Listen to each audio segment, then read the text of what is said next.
Welcome back to the deep dive. We take a piece of content, something interesting, and really break it down for you. And today we've got something pretty unique. It's a very candid testimonial. Yeah, really honest. It's from a student, Elliott Stevens, writing directly to his instructor, Marvin. And what jumps out right away is just how open he is. This isn't your standard thanks for the class note. He gets into the nitty-gritty of his experience in this race and diversity course. Exactly. And you need the context here. Elliott, he only signed up because he had to. It was a requirement for his Japanese major. Right, so no big expectations going in. He wasn't looking for some life-changing experience or anything. Not at all. But then, bam, even before class starts, he sees the workload. Yeah, he mentions thinking, wow, there's already many tasks that I need to be completing. You can almost hear the surprise. Totally. A bit of a shock to the system, it sounds like. Suggests maybe a learning style he wasn't quite prepared for. Could be. And then in the actual classes, it intensified. He actually thought, is this man crazy? Uh-huh. Yeah, that really paints a picture. It points to that initial struggle, maybe adapting to a learning environment that demanded more independence. It sounds a lot like perhaps a flipped classroom model, you know, where you engage with material beforehand. Right. And class time is for discussion, application. Much more self-directed. Exactly. And that's a big shift. It takes adjustment. And Elliott's reaction, well, it shows that initial, disorientation. But here's the thing. He didn't just, check out. He stuck with it. And he gives a lot of credit to the instructor, Marvin. He talks about Marvin's calm demeanor and straightforward approach. That seemed to be the anchor for him, didn't it? Helping him navigate that initial what is going on phase. Absolutely. That connection was clearly important. And then there's this really powerful part where Elliott reveals something personal. Oh, yeah, about never being singled out, always feeling like the underdog. Mm-hmm.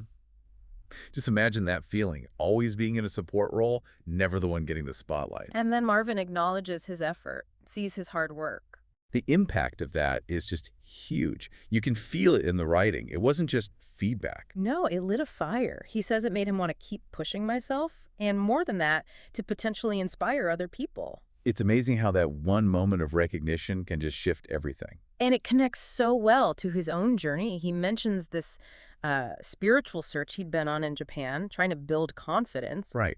And suddenly this required course becomes, well, he calls it a vehicle. Yeah, a vehicle to actively work on those areas he felt were weaknesses, turning them into strengths. That's not just fulfilling a requirement, that's real growth. He really reframed the whole experience.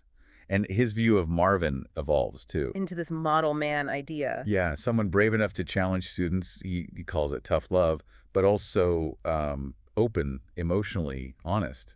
It sounds like Marvin created this space that was challenging, definitely, but also deeply supportive. Not just academically rigorous, but focused on personal growth, too. Elliott clearly saw him as more than just a teacher, maybe a mentor figure. Someone pushing him, but also guiding him. Which really speaks volumes about the potential impact of educators, doesn't it? Absolutely. And the outcome for Elliott. He flat out calls it transformative and life-altering. Wow. That's powerful stuff from a single course. And it even reignited his passion for music, his dream of impacting people through that. It wasn't just a class, it became a real catalyst.